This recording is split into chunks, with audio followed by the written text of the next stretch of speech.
Assalamu alaikum students, today I will tell you about the human body structure. Infants are born with approximately 300 bones, but as they grow some of these bones fuse together. By the time they reach adulthood, they only have 206 bones. More than half of your bones are located in the hands, wrists, feet, and ankles. Every second, your body produces 25 million new cells. Internal structure of lungs. Each lung is enclosed within a pleural sac of two membranes called pleurae. The membranes are separated by a film of pleural fluid, which allows the inner and outer membranes to slide over each other whilst breathing takes place, without much friction. Our two lungs are made up of a complex latticework of tubes, which are suspended, on either side of the heart, inside the chest cavity on a framework of elastic fibers. Air is drawn in via the mouth and the nose, the latter acting as an air filter by trapping dust particles on its hairs. The lungs are soft and spongy because they are mostly air spaces surrounded by the alveolar cells and elastic connective tissue. They are separated from each other by the mediastinum, which contains the heart. The only point of attachment for each lung is at the hilum, or root, on the medial side. Function of lungs. The primary function of the lung is the exchange of gases between the body and the environment. The lungs contain a series of narrowing passageways that terminate into tiny sacs called alveoli. During respiration, oxygen enters the lungs by diffusion through the capillaries surrounding each alveolar sac.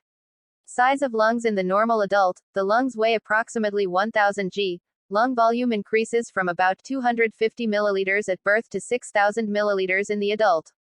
The height of a normal adult lung is 27 centimeters at total lung capacity, but in the range of normal breathing it is approximately 24 centimeters in height. There is also a structural advantage to having the lungs be separate, the main one being that the bronchial tubes bifurcate naturally, and that there is a place for the heart and other, indivisible, organs in the middle. Separation also decreases the chance of problems or disease in one spreading to the other. Most people can get by with only one lung instead of two, if needed.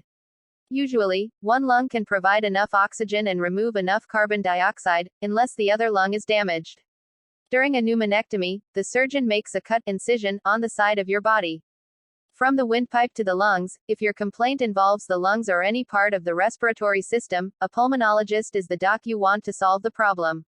Pulmonology is a medical field of study within internal medicine. Avoid exposure to indoor pollutants that can damage your lungs. Secondhand smoke, chemicals in the home and workplace, and radon all can cause or worsen lung disease. Make your home and car smoke-free.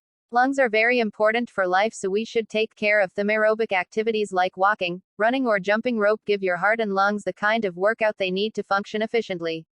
Muscle strengthening activities like weightlifting or Pilates build core strength, improving your posture, and toning your breathing muscles. If you like my video, then like and subscribe my channel. Thanks for watching. Allah Hafiz.